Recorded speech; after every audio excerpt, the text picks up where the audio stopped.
Hey, how's it going out there, everybody? Gun Psychiatrist here. So the next about 3 or 4 videos you're going to see from me pertaining to the smoke pole build we've been working on, which is the Traditions Kentucky rifle build that we've been doing for Sonoran Desert Institute, are about to drop probably over the next 4 weeks here. And in this semester of school, or this particular class, what we're going to be working on is finishing the stock, finishing the metal, and polishing the brass. So for this video today, what we're going to be showing you is how to finish a gun stock. I do not think, given the fact that this is already Wednesday and the assignment's going to be due by Sunday, I do not foresee this being done because I'm using boiled linseed oil to do the stock. Now, what we will try to do is get as many coats done as we can, and we're also going to be working on polishing all the brass. So now what we're going to do is we're actually going to work on hand sanding. I'm going to be using 400 grit sandpaper to hand sand this stock and get it ready to accept the boiled linseed oil. For right now though, the initial dressing of the sanding, because now I want to run with the grain of the wood, because before it was just swirling and knocking all that wood off there. So now we want to run with the grain of the wood. And what we are going to do while we're doing this form of sanding is we are going to leave the brass pieces attached, because I don't want to wear down these nice sharp crisp edges and ruin my matching surfaces, whatever in there.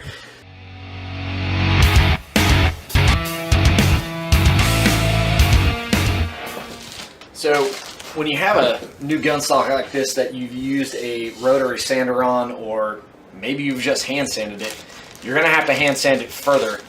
I usually go, I know a lot of people say 320's just fine, but I usually like to buy it about 400 grit.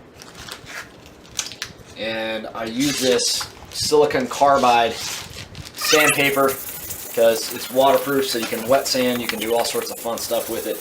And you really don't have to use a sanding block, but if you do want to, it would help if you got just something soft, like a Scotch-Brite pad, and this will kind of help buffer the surface area of the sandpaper.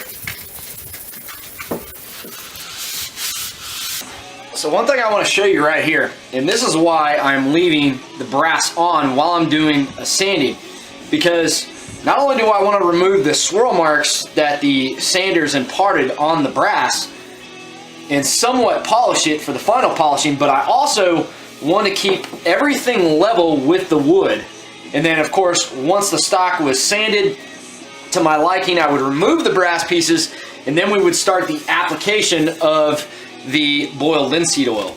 But one thing I want to do here to keep corners sharp, I have a little sanding stone in my 400 grit silicon carbide sandpaper, and I wanted to show you how having this paper on here, or how leaving this on here, can help keep everything even, level, and straight and sharp. And you see it's just cutting nice and beautifully into there, and I'm keeping everything level with the wood. This is like a little hack to get you where you need to go and make it look like a professional job. You might not be able to see this, but there's a hazy spot right here. What that is, it's uneven spots in the wood from where this was roughed out by the machine. So we need to get this down to where it's nice and level. And using real light pressure with 320, we want to work this wood out of here with the grain till that disappears on us and levels out, and then we'll hit it with the 400. So here's another area of concern, and right here in the right light you can kind of see there's a little bit of a machine mark from the replicator. We want to just kind of slowly work that out with the grain. It's like right there. It's this blemish right here. That's what we want to try to work out and keep it concentric and blend it right into this. You know, paying close attention to detail while you're sanding your stocks, you're going to be able to see this stuff, because when you put on the finish, those little blemishes like that are going to magnify. So a sharp eye is really good to have when you're, doing your final sanding or your prep work on your stock, to really find these little spots and get them out. So this is one of these instances where close attention to detail is necessary. So as you can see, right here is a swirl mark from the DA sander.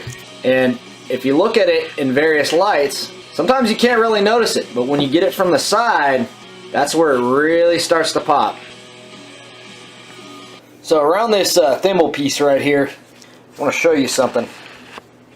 As you can see, we're getting really good sand marks on here, but around here, we're still not taking out those really, really rough, 120 grit sand marks from the DA sander.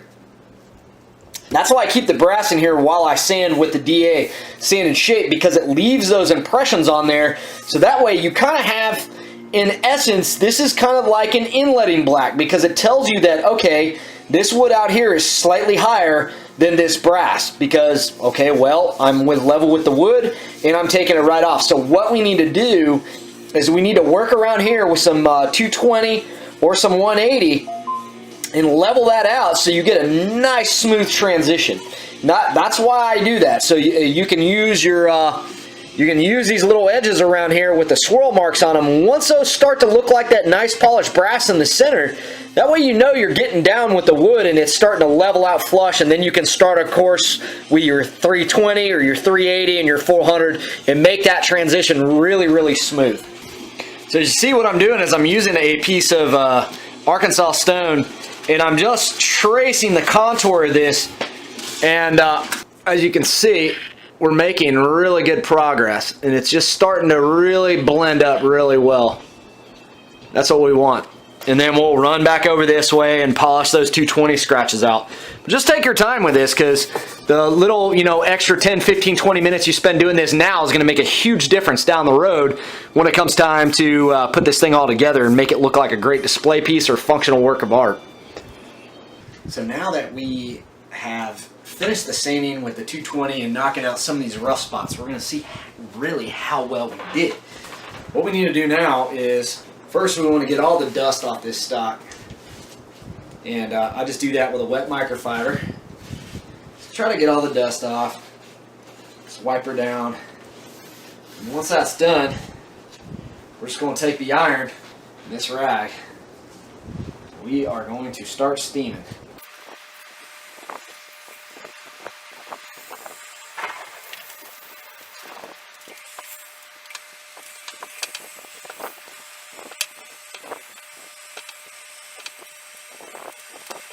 So, as you can see, I went through this entire stock and hit it with the iron. And look, what you thought was smooth, you're going to run your hand over this thing and it's going to feel like it was hit with 70 grit aluminum oxide. That is because we have raised all the grains back up. And what we're going to do now is we're going to use some sandpaper to knock it down. But I want to show you just how rough this thing looks after hitting it with the iron. What was once smooth is smooth no more. This was smooth as a baby's behind. And now you can see just how rough the surface is. So now that we've knocked this wood grain down with the 320 after doing the iron, we can feel it's still a little rough, but still a little smooth. We're just going to keep working it till it gets baby smooth again, and then what we'll do is we'll rinse and repeat with the iron. And you can start to feel it, but again, we want to get this grain knocked down. Failure to knock the grain down is going to cause some issues when you start rubbing the oil on.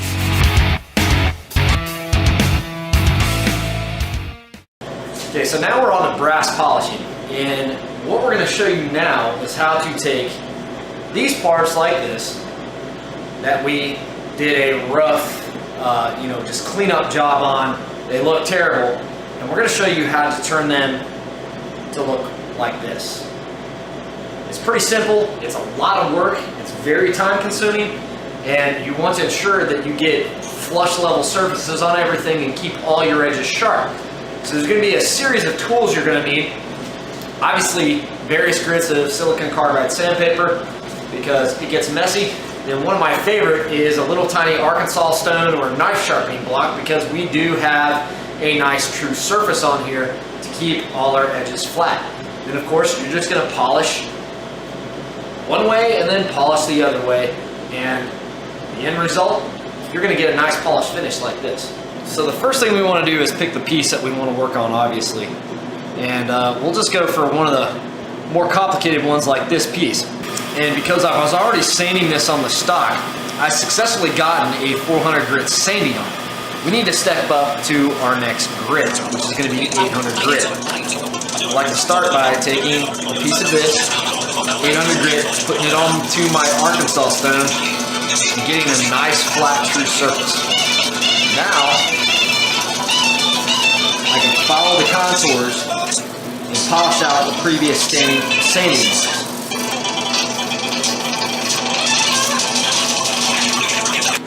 Okay, so we have the parts now polished to about 2,000 grit. They're almost there, but they're not there. So we got to hit it with my polish of choice, which is Flitz, and just keep running at it.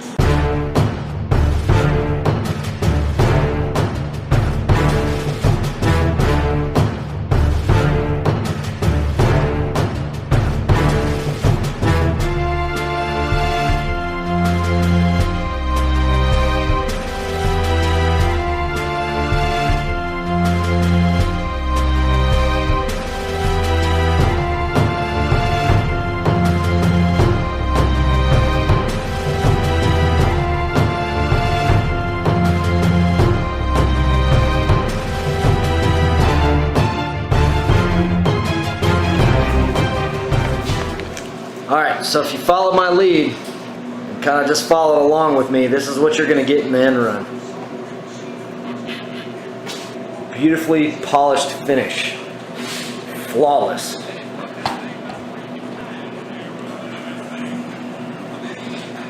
That, my friends, is perfection at its finest.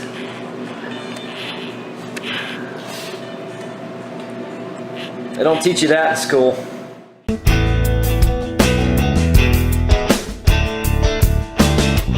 Alright, so we're just going to wipe these stock with mineral spirits.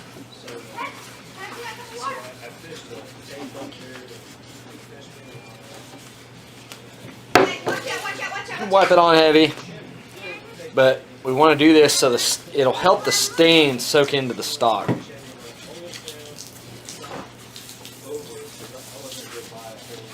You don't have to do this on every wood, but there's a lot of woods out there that don't accept stain very well that you have to do this on. We've let this mineral spirits penetrate the stock for about 15 minutes. And now we're going to go ahead and rub our stain on. We want to go ahead and go with the grain and evenly coat and saturate all the areas we want the stain to soak into. And you can see the blotches. I mean, this is not my preferred way of doing this. I could not get the right stuff that I wanted to get to do this stock in the amount of time to turn in this assignment, because I have a stain choice of preference, but unfortunately Brownells is taking way too long to ship right now, or they guarantee you delivery by a certain day and then they're like, oh, well, we don't know when we're going to deliver because COVID 1984 is going to come gobble up the planet. Okay, so now that this is all stained, the next step that we're going to be doing is applying this tabletop varnish, basically a hard coat. So number one, it's an oil base, so it allows it to leach into the pores, but number two, it also hardens. And once this stuff would harden, we would go over and sand and buff the stock, apply it again to where we have all the pores filled, and then we would apply our boiled linseed oil on top of this. So again, shit, COVID 1984 has caused a massive delay in supply chain, and a lot of us out there were probably struggling having to find stuff locally. And this luckily was the only stuff that I could find locally. Now, you don't want to use the spar varnish. Spar varnish is way too oily. Way too oily. So you want to find a tabletop varnish that is not a spar base. Regular varnishes don't have near as much oil in them compared to spar varnish. Midway USA and Brownells also have their own varnish on there that does a lot better job, but we're going to see what kind of results we get with this stuff. For the most part, I'm pretty happy with this, but I think there's just, well, there's only so much you can do with limited amount of stuff. I would prefer the Laurel Mountain Forge brand of stains for these gun stocks because I think they just produce exceptional results. Ultimately, I wanted to do an acid staining on this, but because of time constraints and availability to get the stuff, I just couldn't do it. So this is okay. I'm happy with the color. Yeah, a little bit blotchy, but is what it is. So for the most part, what we're going to do from here is we will shoot another video applying the varnish and applying the boiled linseed oil and showing you how to buff the stock and do all that fun stuff. So look for another video to drop. I'd love to know what you think about this build in the comments below. And also, make sure while you're down there, hit the subscribe button if you found this video helpful, because we're going to have a ton of information coming up that you will find helpful. I just want to thank everybody for reaching out to me, all the great followers that I have on this channel. Thank you for reaching out to me. It means a lot. It really makes my day when I hear from you guys out there. I know there's not a lot of you out there, and I'm fine with that. I'm fine with staying small. I'd rather have quality people over quantity of people any day of the week. So thank you guys for following along, because I know probably about the 230, 250 people I have on there, you guys are watching all my content. I see that in the metrics, and I really appreciate your time and dedication to watching these videos, and I hope that I'm teaching you guys things, and I hope you guys are learning stuff to where you can go out there and do the same thing and teach others this lost art of gunsmithing. So thank you very much. Please hit the subscribe button, share this channel around with your friends, family. I don't get any money for saying that. I'm not on, I don't get any ad dollars or anything like that. I just love guns, and I love doing what I do, and I love helping others. So thank you for watching, and I will see you here very shortly in some new videos that are about to drop. So hit subscribe, stay tuned, and God bless America again.